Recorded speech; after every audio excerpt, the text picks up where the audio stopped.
How do you keep your figure, Mrs. Benson? I wish you'd stop calling me Mrs. Benson.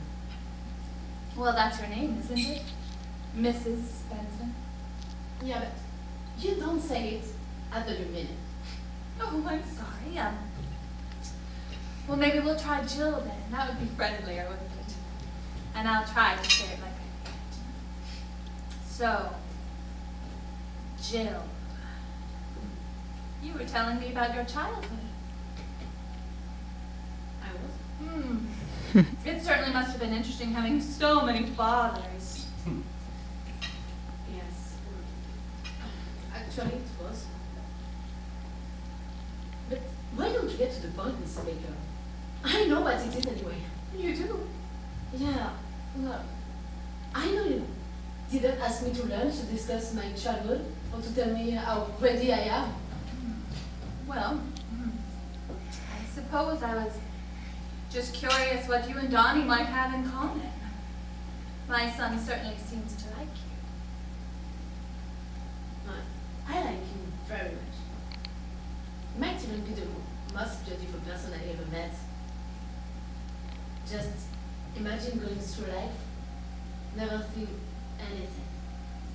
Not a flower, or painting, or even a Christmas card. I don't want to die, but he wants to live, I mean. Really live. I can't even kid about it. He's fantastic. Then you would want what's best for him, wouldn't you? How we are getting to it. I knew this thing wasn't free. All right. Maybe I should ask him to leave the apartment and go with you. Donnie was perfectly happy at home with me until that Linda Fletcher put ideas in his head about a place of his own. I think you believe he can only be happy with you. They are none so blind as those who will not see. There. I can quote Dylan Thomas or Little Johnny Down. Yes, you constantly amaze me. We women of the world do that. You know, it's amazing how much like that Linda Fletcher you are. At least Donnie's consistent with his girls.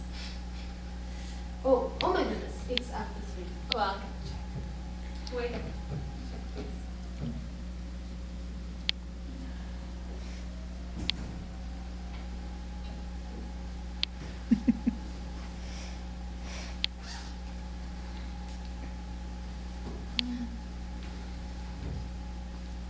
You know, I hope you won't tell Donnie about our little lunch together. Okay, but if he asks, I won't lie. He won't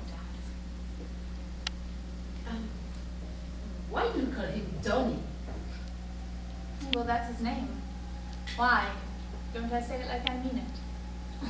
He hates being called Donnie. No, he's never mentioned it. Of course he has. You just don't listen.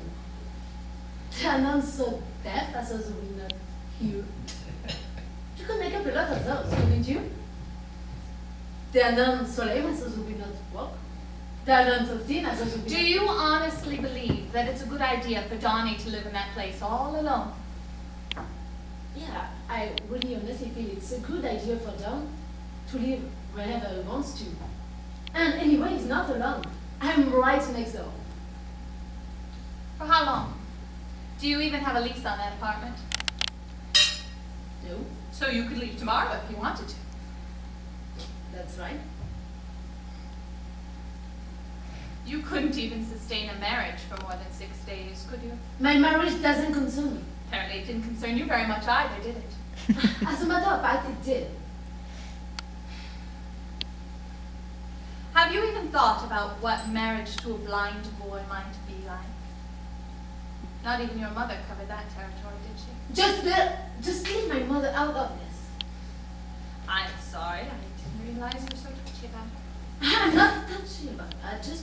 I just don't want to talk about her. Okay, well then let's talk about you.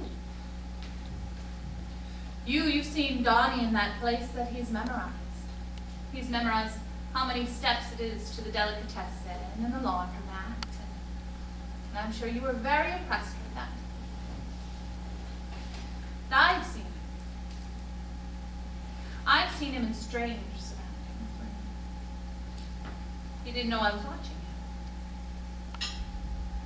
I've seen him lost. I've seen him panic. You know, Donnie needs someone who'll stay with him for more than just 6 days. Stop worrying, Mrs. Baker. Nothing serious will develop between Don and me. I'm not built that way. Well, Donnie is built that way. Please, we're just having kicks. Kicks. Kicks, yeah, you know what? That's how it started with that Linda Fletcher, just kicks. And then Donnie fell in love with her. Oh, he'll probably fall in love with you too. Then what happens? I don't know. Well, I do know. Stop it now, before you hurt him. What about you? Aren't you hurting him? I've never hurt him. You know, I can irritate him maybe, but I'd never hurt him. You can hurt him. And the longer you stay, the worse it will be. Listen to me. Listen to me. Let him come home with me. You go have your kicks with someone who won't feel them when you leave. I'm not sure you can't hurt him. Maybe more than anybody.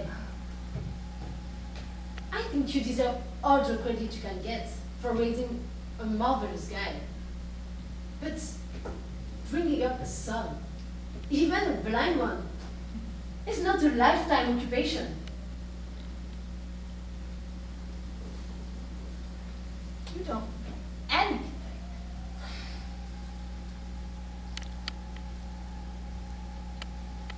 The more you help him, the more you hurt him.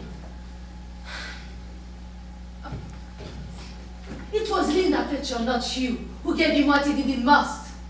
Confidence in himself. You're always dwelling on the negative.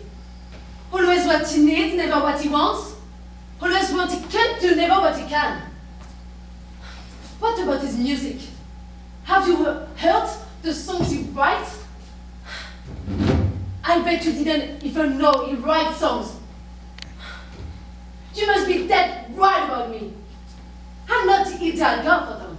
But I know one thing. Neither are you. And if I'm going to tell anybody to go home, it's going to be you, Mrs. Baker, you!